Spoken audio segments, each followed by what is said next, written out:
अनेक खाता अच्छी से खाता भितर अनेक किसी भी लिखा जाए किंतु से खाता भितर गोटे नियारा खाता थाए जहाँ को आम समस्ते कहू रफ खाता। एस न्यूज ओडिया प्रयोजन आम एक नुआ स्टोरी इमेज ओडिया साहित्यर एक नुआ विप्लव को नहीं आम आपन को देखाइबू सबुदिन ठीक संध्यारे नुआ धारावाहिक रफ खाता। हाँ दर्शक बंधु यहाँ आम रफ खातार ना ये जीवन में सब मूल्यवान हूँ रफ खाता। कहीं या रफ तो कही पारती किंतु प्रकृत में से खाता जे केते महान आम जीवन में आमर नुआ धारावाहिक रफ खाता देखिले आपण माने जानि परिबे। याको संयोजना करिसेंती अध्यापक प्रफुल्ल साहू आउ एतरे सह संपादिका अछंती प्रगति भुइया आउ प्रयोजक प्रसन्न कुमार दास। एस न्यूज ओडिया रो नुआ प्रयास कवि लेखक और गाल्पिक को नहीं आपण माने देखिबा को जमा भूलिबेनी। आमर स्टोरी इमेज रो ना होउची रफ खाता।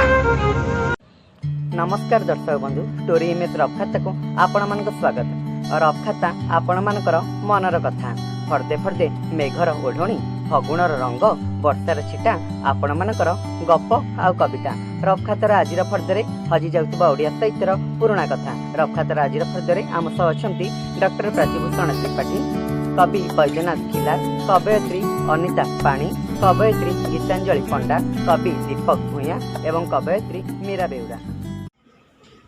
नमस्कार दर्शक बंधु, स्टोरी मेजर रफ खाता को आपण मानक स्वागत।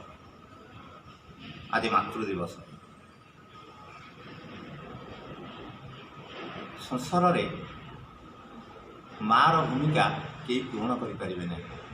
तार पणत कानी झरणार शीतलता आनी दिए, तार हाथ बड़ा स्नेह आनी दिए जीवन पाई अभयर भागवत।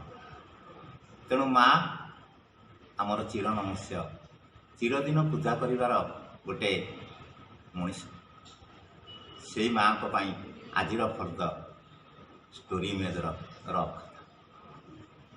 कथा देई जाइछि तो जाइछि, केबे फेरिबा को मने करिनी मथुरारू गोपपुर को।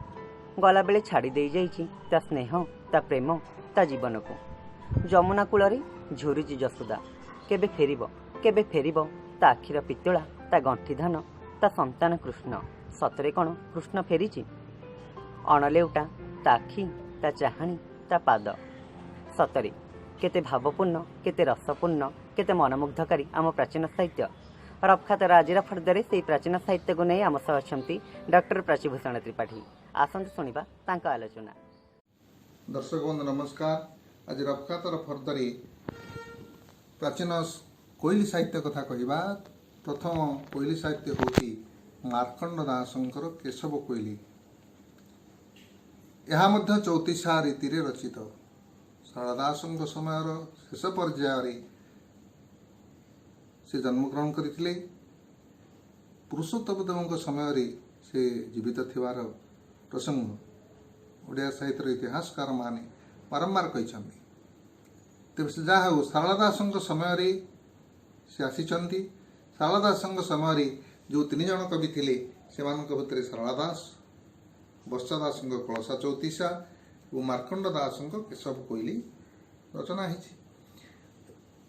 केशव कोइली रे एक 34 रीति रचना करा केशव कोइली कठार क्षय अक्षर नियम रे रचित। यह मार्कंड दास एक जनप्रिय रचना। से जने संस्कृत व्याकरण रचयिता हेले मध्य से ये कोइली रचनाटी रचना करिसेंती जहाँ प्राचीन काल रे आमनक चाहाली रे एडाक पढ़ा जाउथिला। छोट छोट पिला माने पढ़ुथिले। एडा गाँ गाँ रे परिचित थिला। निहाती जनप्रिय रचना कहले हबना। या कठारु क्षय अक्षर क्रम रे 34 रीति रे रचित होइथिला। कोइली को संबोधन करी एथिरे कृष्णक माँ यशोदांकर प्राणावेग प्रकाश पाइछि। यार विषय वस्तु होछि या संपूर्ण गीतिमय सरल कोमल पदावलीर विन्यास रे कवि कोइली कवितार भावरस पाठक मानक आगे जेपरी बाड़ी चिंता वास्तविक बहुत आनंद दिए। कोइली लोकेशव जे मथुरा को गला, कहा बोली गला पुत्र बाहुड़ी नइला। कोइली लो 7 दिन इंद्र वृष्टि कला, ଶପଥ ବରଷ ପୁତ୍ର ମନ୍ଦର ଧଇଲା। ଇଏ ହେଉଛି ସେ ଗୀତି କବିତାର ଯେ ସରଳ ସରଳ ଚିନ୍ତାଧାରା ଏବଂ ପଦବିନ୍ୟାସ। ଏଠି କହିବା କଥା କୋଇଲିକି କାହିଁକି ନେଇଛନ୍ତି? କୋଇଲିଲ କେଶ ବଜେ ନ କହିକି କାଉଲ କେଶ ବଜେ କାହିଁକି ନ କହିଲେ? ବଗଲ କେଶ ବଜେ କାହିଁ ନ କହିଲେ? ହଂସଲ ସେ ବି ଦୂତ ହେଇପାରିବ। ସେ ମେଘକୁ କାହିଁ ନ ନେଲେ? ଆଗରୁ ତ ମେଘଦୂତ ଲେଖା ହେଇଛି, ହଂସଦୂତ ଲେଖା ହେଇଛି, ତାଙ୍କୁ କାହିଁ ନେଲେ ନାହିଁ? କେବଳ କୋଇଲିକୁ କାହିଁ କବି ନେଲେ? କୋଇଲିଙ୍କୁ ନେବାର ପ୍ରଥମ କାରଣ ହେଉଛି ଯିଏ ହୃଦୟ ବେଦନାକୁ ବୁଝିପାରେ। କୋଇଲିର ମା ନାହିଁ, ସେ କାଉ ବସାରେ ଅଣ୍ଡା ଦିଏ। କାଉ ତାକୁ ସେ ଅଣ୍ଡାକୁ ଫୁଟେଇକି ତାକୁ ସେ ପିଲାଟିକି ସୃଷ୍ଟି କରେ। କିନ୍ତୁ ଯେତେବେଳେ କା କା କହେ, ସେ କା କା କହେ ସେ ଶୁଣେ ନାହିଁ। କୋଇଲି କୁ କୁ କହେ, ସେଠି ସେ ବୁଝିପାରେ ଏ କାଉ ଛୁଆ ନୁହଁ, କୋଇଲି ଛୁଆ। ତଡ଼ି ଦିଏ। ତେଣୁ ସେ ଯେପରି ଦୁଃଖୀ, ଯଶୋଦା ଆଜି ସେହିପରି ଭାବରେ ଦୁଃଖୀ। ଦି ଜଣ ଦୁଃଖୀ ହୃଦୟ ଯଦି ଏକୀଭୂତ ହୁଅନ୍ତି ତାହେଲେ ପରସ୍ପର କଥା ବୁଝିପାରିବେ।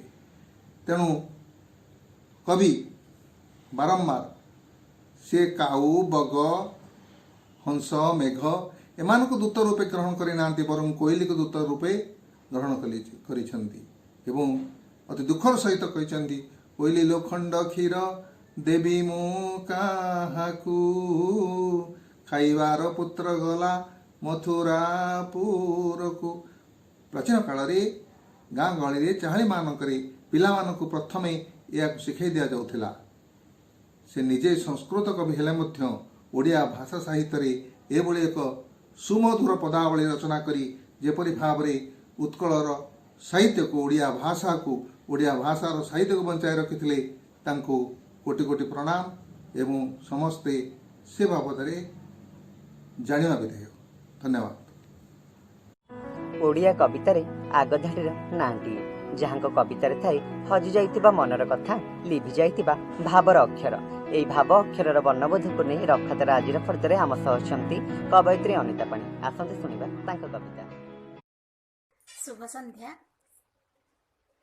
ଆଜି ରଫଖାତା ପ୍ରୋଗ୍ରାମରେ ମୋର ଏ କବିତା ହେ ବିଶ୍ୱମୋହନ, ଜଗନ୍ନାଥଙ୍କ ପାଇଁ ଗୋଟିଏ ପ୍ରାର୍ଥନା।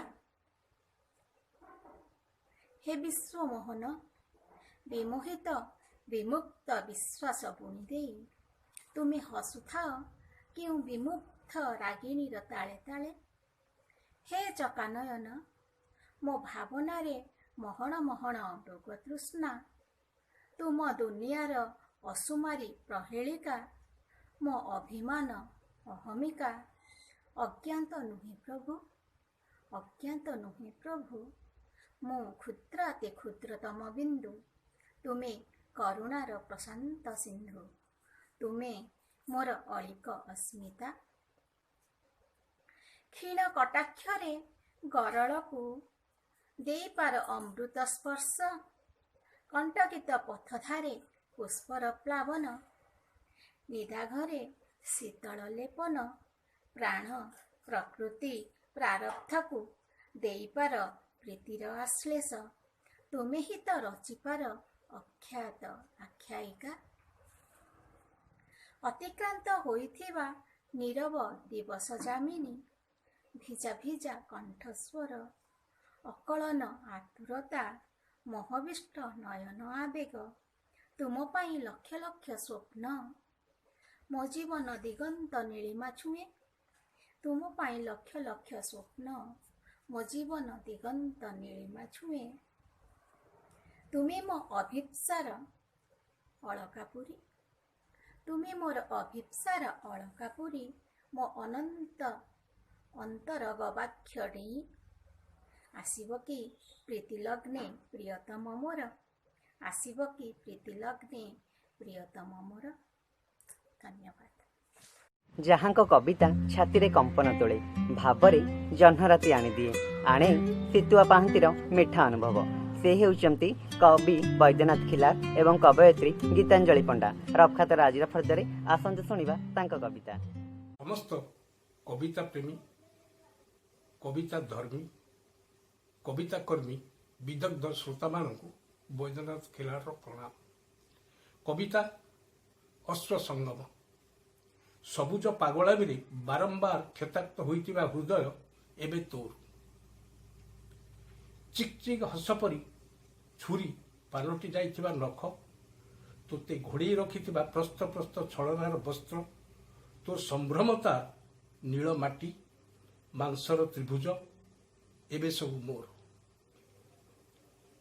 केबे भी बुझीपारि नथिबा अंधार को बहुची मो अश्वपुरुषर पिठिरे तो जह्नी फूल बगीचार जह्न राति को जंघ जंगल को तू मते पड़ू तते दौ तो पद्म फूलर जाँला पाखुड़ारे तरली जावाकू तोर केते अनुनयलो लहुणी जाकी धरिबाकू मोर सबू फुंगुला उताप।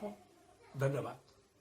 दर्शक बंधु स्टोरी इमेज रफ खातार फर्दरे मो कवितार शीर्षक होची आशा। पृथ्वी एक विज्ञानागार चारिखानी जीव मनीष ही श्रेष्ठ जीव विचारक भगवत ज्ञानर कर्ता से भक्ति जाने से भगवान हारी जाती कान मोड़ा खाती गछरे बंधा हुअन्ति भक्त और भगवान रा संपर्क सृष्टि करन्ति भगवत इच्छा कथा न कहूथिबा पशु पक्षी जड़ वनस्पति सबु किछि मनुष्यर अधीन मनुष्य नुहे भक्तर अधीन ए संपर्क छिन्न होई पारे नहीं ए संस्कार मनुष्यर पितामातांकर दानरे से बंचे ओ बंचाए किंतु सांप्रतिक समाज भिन्न एक विभक्तिर डोर टाणी देइछि श्रृंखल को छिड़ाई नेइछि विधवा माँ बुढ़ीर हाथ स्पर्श पुत्र आउ पाउ नहीं खोजुची आउ खोजुची विधवा माँ बुढ़ीर हाथ स्पर्श पुत्र आउ पाउ नहीं खोजुची आउ खोजुची परिवारर मोहकू बंधनकू ओ बांधिबार डेणाकू सबु जेपरी संस्कारहीन होई जाइछि किए कहुची नारी दोषित किए कहुची पुरुष दोषी केही नुहंती सबु जेपरी संस्कारहीन होई जाइछि किए कहुची नारी दोषित किए कहुची पुरुष दोषी केही नुहंती आम संस्कार ही आमको अहं कुंडरे बुड़ेई देइछि आम संस्कार ही आमको अहं कुंडरे बुड़ेई देइछि जाति कांदुची घर कांदुची जुई कांदुची जेमिति कांदिबार एक दुख समय आसीछि जाति कांदुची घर कांदुची जुई कांदुची जेमिति कांदिबार एक दुख समय आसीछि तथापि मनीष बंचुछि बंचिब पुणी तैयारी करिब नुआ समाज नुआ पृथ्वी तथापि मनीष बंचुछि बंचिब पुणी तैयारी करिब नुआ समाज नुआ पृथ्वी। नमस्कार। नमस्कार मु मिलन पत्री स्टोरी इमेज रो छात्री मनीष केउ कालरू गाई आसीछि गीत कवितार धुन हृदय फुटाइछि फूल मन आकाश रे आंकिछि खुशीर इंद्रधनु वैशाखर खरारे भिजी जाइछि प्रेमर वर्षारे सेई प्रेम जीवन ओ मनीषर कथा को नहीं आजिर कविता गाइया को आछन्ति कवि दीपक भुइया कवयित्री मीरा बेउरा। नमस्कार। आज्ञा नमस्कार मो ना दीपक भुइया घर कुमारपुर जिला कटक। आगे जीवन में किए मान कांदीचे जीवन में समस्ते कांदी अल्पे हो बहुते हो जी कांदी ता आखिर लुह भी बही हेले केबे भाभी ए लुह कौन पाई बहे आर उत्पत्ति कौटू आखिरु ना हृदय कौटू आर उत्पत्ति मनीष सीना ସ୍ୱାର୍ଥପର ହୋଇ ସବୁକିଛି ଭୁଲିଯାଏ, ହେଲେ ଲୁହ କେବେ ଭୁଲି ପାରେନି। ସେଇଥିପାଇଁ ତ ସେ ନିରୋଳାରେ ବହିଯାଏ, ଆଉ ବହି ବହି କହିଯାଏ ଅନେକ କଥା। ସେମିତି କିଛି କଥାକୁ ନେଇ ମୁଁ ଗୋଟେ ଛୋଟ କବିତାଟେ ଲେଖିଛି, ଯାହାର ନାଁ ହେଲା ଅସୁମାରୀ ଲୁହ। ଆସନ୍ତୁ ଶୁଣିବା। ଆଖିର ଲୁହକୁ ଆଖିରେ ବାନ୍ଧି ମୁଁ ଲୁଚେଇ ରଖି ପାରୁନି, ମିଛ ଓଠର ହସକୁ ଚିରଦିନ ପାଇଁ ଓଠରେ ସଜେଇ ରଖି ମୁଁ ପାରୁନି ମୋ ଭୁଲି ତୋତେଲ ପ୍ରିୟା, ମିଛ ନାଟକ ମୁଁ ଏଠି କରୁନି। ଯେତେ ବୁଝଉଛି ହୃଦୟକୁ ମୋର, ହେଲେ ଅସୁମାରୀ ଲୁହ ସରୁନି। ଯେତେ ବୁଝଉଛି ହୃଦୟକୁ ମୋର, ହେଲେ ଅସୁମାରୀ ଲୁହ ସରୁନି। ସରୁନି ଏଦିନ ପାହୁନି ଏ ରାତି, ସରୁନି ଏଦିନ ପାହୁନି ଏ ରାତି। ସତେକି ସବୁକିଛି ଅଟକି ଯାଇଛି, ସତେକି ସବୁକିଛି ଅଟକି ଯାଇଛି। ସୁଖ ତ କେବେଠୁ ଭୁଲିଗଲିଣି ମୁଁ, ସୁଖ ତ କେବେଠୁ ଭୁଲିଗଲିଣି ମୁଁ। ଦୁଃଖକୁ ନିଜର କରି ମୁଁ ସାରିଛି ପ୍ରେମକୁ ମାରିଛି ମନକୁ, ସାରିଛି ପ୍ରେମକୁ ମାରିଛି ମନକୁ। ବାକି ସ୍ମୃତିକୁ ଲିଭେଇବାକୁ ଭାବୁଛି, ଜାଣିନି ତୁମ ସ୍ମୃତି ଲିଭିବ କି ନାହିଁ, ଜାଣିନି ତୁମ ସ୍ମୃତି ଲିଭିବ କି ନାହିଁ। ଦୀପର ସଳିତା ହୋଇ ମୁଁ ଜଳୁଛି, ଦୀପର ସଳିତା ହୋଇ ମୁଁ ଜଳୁଛି। ନମସ୍କାର। ନମସ୍କାର, ମୁଁ ମୀରା ବେଉରା। ଆପଣ ସମସ୍ତଙ୍କୁ ଅଭିନନ୍ଦନ ଏବଂ ଶୁଭେଚ୍ଛା। ମୋ କବିତାର ଶୀର୍ଷକ ଅସହାୟ ମନ ପକ୍ଷୀ। କେଜାଣି କାହିଁକି ସବୁ ଅଦମିତ, କେଜାଣି କାହିଁକି ସବୁ ଅଦମିତ ଅସହାୟ ଇଚ୍ଛା ପକ୍ଷୀ ଗୁଡ଼ାକ ବେଳେବେଳେ ସ୍ୱପ୍ନ ଦେଖନ୍ତି ଉଡ଼ିବାର, କିନ୍ତୁ ସେ ପକ୍ଷୀ ଉଡ଼ନ୍ତି ବହୁତ କମ୍, ଝୁଣ୍ଟନ୍ତି ବାରମ୍ବାର, ଲହୁ ଲୁହାଣ ବି ହୁଅନ୍ତି ବାରମ୍ବାର। ତଥାପି ଖାତିର ନଥାଏ ସେ ମନ ପକ୍ଷୀର ଝଡ଼ଝଞ୍ଜା ଅବା ତୋଫାନକୁ। ବେପରୁଆ ମନ ତାର ଚାହୁଁଥାଏ ବାରମ୍ବାର ଉଡ଼ିବାକୁ, କାହା ଚାହିଁବାକୁ ନ ଚାହିଁବାକୁ ଅପେକ୍ଷା କରେ ନା ସେ। କାହାର କଡ଼ା ତାଗିଦ ନାଲି ଆଖି ଡରାଇ ରଖିପାରେ ନା ତାକୁ, ଚାହିଁଲେ ବି ରୋକିପାରେ ନା ତା ଭିତରେ ଥିବା ଦୁଃସାହସକୁ ଫାଙ୍କି ଦେବାକୁ। ସ୍ୱାଧୀନତାର ସ୍ଫୁଲିଙ୍ଗରେ ଝଲସୁଥାଏ ତାର ଦୁଇ ଯୋଡ଼ା ଆଖି, ଚାହିଁଲେ ବି ରୋକିପାରେ ନା ତା ଭିତରେ ଥିବା ଦୁଃସାହସ ସବୁ ଫାଙ୍କି। ସ୍ୱାଧୀନତାର ସ୍ଫୁଲିଙ୍ଗରେ ଝଲସୁଥାଏ ତାର ଦୁଇ ଯୋଡ଼ା ଆଖି। ସେ ମନ ପକ୍ଷୀ ମାନେ ନା ସବୁ ବେଡ଼ି ସଂସ୍କୃତିକୁ, ନୀତି ବଦଳାଇବାକୁ ଚାହେଁ ଏ ରୁଗ୍ଣ ମାନସିକତାକୁ। ଭାଙ୍ଗିଦେବାକୁ ଚାହେଁ ସବୁ ତିକ୍ତ ପରମ୍ପରାକୁ, ଭାଙ୍ଗିଦେବାକୁ ଚାହେଁ ମଧ୍ୟ ସବୁ ତିକ୍ତ ପରମ୍ପରାକୁ।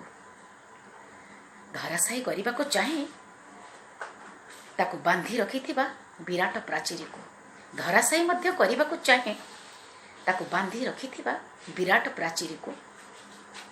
ଖାଲି ଉଡ଼ୁଥାଏ ଧରି ଦୀର୍ଘ ଶ୍ୱାସକୁ, ଦମ୍ଭେ ସାଉଁଟି ଚାଲିଥାଏ ସବୁ ତିକ୍ତ ସ୍ୱାଦକୁ। କାହାର ଟାହି ଟାପରାକୁ ବିଲକୁଲ ପରବାଇ ନଥାଏ ତାର। ବିଶୃଙ୍ଖଳିତ ଉଦ୍ଧତ ଜିଦଖୋର ପକ୍ଷୀରେ ନା ଗଣା ହୁଏ ତାର। କାହାର ଟାହି ଟପରାକୁ ବିଲକୁଲ ପରବାଇ ନଥାଏ ତାର। ବିଶୃଙ୍ଖଳିତ ଉଦ୍ଧତ ଜିଦଖୋର ପକ୍ଷୀରେ ନା ଗଣା ହୁଏ ତାର।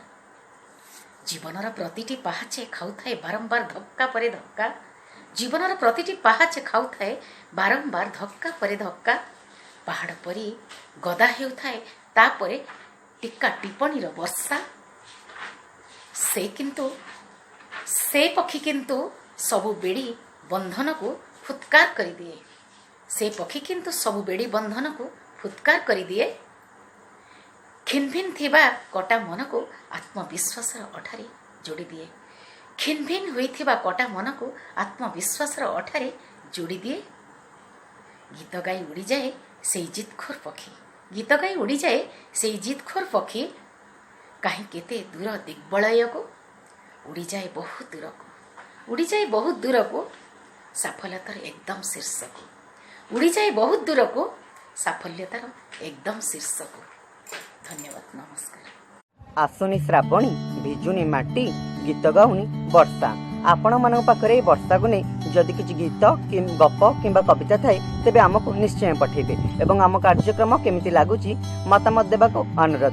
लाइक शेयर और सब्सक्राइब करबाको भूलिबेनी। आज पई रहिली नमस्कार। तेबे आपणक मोबाइल रे कविता हेउ कि गल्प निजे पढ़ी आम व्हाट्सएप नंबर को पठांतु। आम व्हाट्सएप नंबर 7504422096। आउ थरे कहि दउछु 7504422096। आम जोगाजोग नंबर 9337286723। रफ खाता।